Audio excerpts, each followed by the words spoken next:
Hi, I'm Neil Thompson. I'm a senior editor at Amazon Books, and I'm here with Bob Shacochis, whose book, The Woman Who Lost Her Soul, was picked as the best book of the month by our Amazon editors for September 2013. Bob, thanks for joining us. Thank you. Thanks for the pick. It's a great book. It's fabulous, man. Thank you. Yeah, no, we loved it. So I wanted to ask you first about Jackie Scott. That's how we first come to know her. She goes by different names later on. She's the woman who lost her soul. She's the soulless woman. Yeah. And I know that there was a woman you met briefly years ago in Haiti who was sort of the initial inspiration for the character. Right. She stuck with you somehow, that person? Well, if you read the book, she'll stick with you, too. I don't know how you escape her. She's sort of a haunting character. But when I was reporting on the invasion of Haiti for Harper's Magazine and then also writing a book about it, the last week I was there, I met this woman, young, blonde, infuriating. That's in the first line of the book. She looked like a 25-year-old Meg Ryan. She asked to sit down at my breakfast table, and she was very moody and bitchy and unpleasant, but gorgeous. She said, "Can I ask you something?" And I said, "Of course." She said, "Do you think people have souls?" And I said, "Yeah, I guess." And she said, "Do you think they can lose their souls?" I said, "Can I cuss?" Absolutely. I said, "If I know." And she said, "Well, it's me." I said, "It's you what?" She said, "I've lost my soul." I said, "How the did you lose your soul?" And then we got to the Voodoo Temple, and again, this chapter is autobiographical. Exactly what took place in that temple takes place in the chapter. And I won't tell whoever's listening to this what happened, but I was so outraged by the end of it, I wanted to kill her. And that was it. I never saw her again. I knew her for less than 36 hours, and I forgot her name within days. But what happened in that temple disturbed me so much it haunted me for 5 years. And, I just never forgot her. And then something happened. An FBI agent working on a murder case called me up and said, "Will you help me? I know you work on Haiti. Why don't you go down there with me and you can be like my guide and show me the ropes?" And he sent me a file of the case and opened it up, and there was the woman who was murdered was this young blonde woman standing in front of the restaurant, which is on the way to the Voodoo Temple. And I thought, I know how to write this story now. It's a murder mystery. And then when I finished the murder mystery, I said, I still haven't resolved how it is she lost her soul. So I wrote 500 more pages. So it's an epic book. We start out in Haiti, we go all the way back to World War II Croatia, and then we jump ahead to 1980s Istanbul. You partly answered the question I was just going to ask, but did you always kind of have in mind the idea that this was going to be this massive 50-year backward look at how we got to 9/11, which is... Well, no, because my first novel was this long, too, and it's like a bodybuilding accessory to read these books, and I didn't want to do that again, but I did. So obviously I have something in me that says, you have to do it this way. You don't write sonnets, you don't write short stories anymore, and you don't just write novels, you write doorstops. But then I thought, no, I have to figure out how she lost her soul. First stop on that is Daddy. Where's Daddy from? I'm the grandson of Lithuanian immigrants and a son of a Catholic Cold War warrior. And I grew up in a household that was bilingual, speaking Lithuanian and English. And I thought, okay, but not Lithuania, where else? Croatia, because I had covered the war in the Balkans for Harper's Magazine too, so I knew a little bit about it. And I thought, okay, let's put Daddy as a kid in Croatia and let's start his own trajectory towards a soulless human being and see if that works. And then when I finished that, I thought, let's see what she was like as a teenager. So I wondered, because we go back in time after we start the book in Haiti, and you've got these various storylines intersecting throughout, mainly Jackie and her father. Right. But did you have this massive map on your wall, a big whiteboard to keep it all track of it all, or is it right up in your head? Yeah, I guess I have to say it's up in my head because I've never outlined anything I've written. It seems to take away all the process of discovery to have a formula or blueprint. And by not outlining, also the characters get to develop their own free will. You haven't locked them into something where you're forcing them to be a certain way, and then they open up the plot for you through their own, surprising me all the time, which is the only fun thing about writing. That process of discovery, you don't know what's going to happen next either. Yeah. So you refer to it as the doorstop of a book, and we had exchanged emails earlier, and I asked you who this book was for, some version of that question, and you talked about people who pay attention. Yeah. And I wondered how many of them do you think are in the United States? People paying attention? Yeah. Less than half? Yeah, probably less than that. But so I wondered, is this, if you're trying to be commercial, in this day and age with tweets and Facebook and people paying less and less attention, a massive epic story isn't pandering to your audience necessarily. So I was trying my best to pander to them. Finish your question. You were wondering. Is there an intent in that, in telling a big story and forcing the readers who find it to just get lost in this amazing story? And I did it against my will. I really tried to pander.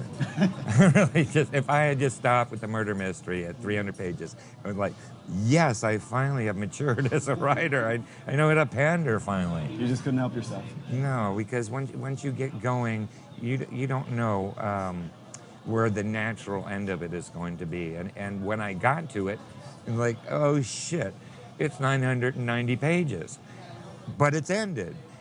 And now we can start trying to whittle it down. And it was edited by a bunch of different people over the process of a year. And I was the final editor on it because everybody else just got 100 pages out of it. And I took 70 more out. When you're doing somebody else's edit, you're not looking at the whole book. You're just looking at what they're saying.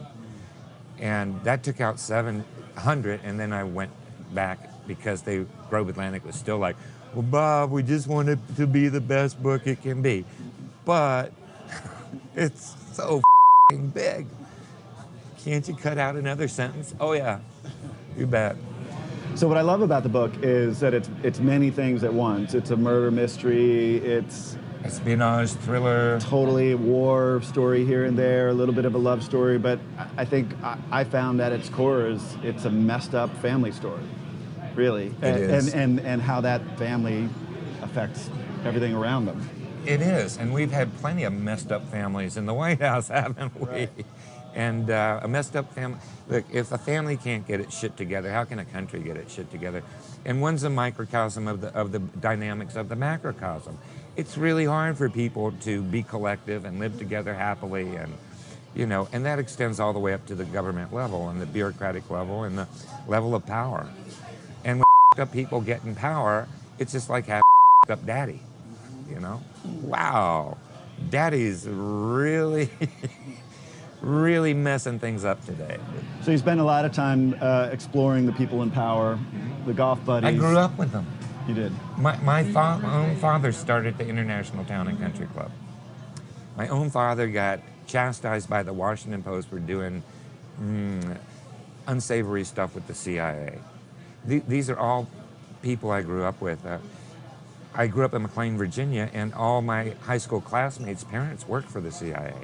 So I'm writing in this book, I'm writing about what I know about power, the DC intelligence community, families. What else? Haiti, because I spent a lot of time as a reporter in Haiti. So can we talk a little about the character Evil Burnett, who I found was really fascinating because there's a lot to admire about him. Montana-born special forces operative, right. Who initially is assigned to keep an eye on Jackie Scott, the girl, yeah, the girl. But I was conflicted about him too because he's got sort of a morality to him. He's very loyal, patriotic, and all of that. Right. But he's also the guy who's going to do what you tell him to do if you're his superior He's a trained officer. killer. Yeah. We spend $1 million training each special forces operative. So there are a lot of guys like him, and there might be really good guys, but they're also going to be out there killing who they're told to kill. But most of them are some of the most educated, literate, thoughtful people I know with a very thought out moral value system, moral view of the universe. And when I was with them in Haiti, there were plenty of times when, as a journalist, I was thinking, those guys are pointing guns at us. You have guns. Shoot them before they shoot us. And they're all like, calm down, journalist. Calm down, boy. This is why we don't give journalists guns, because you would shoot everybody.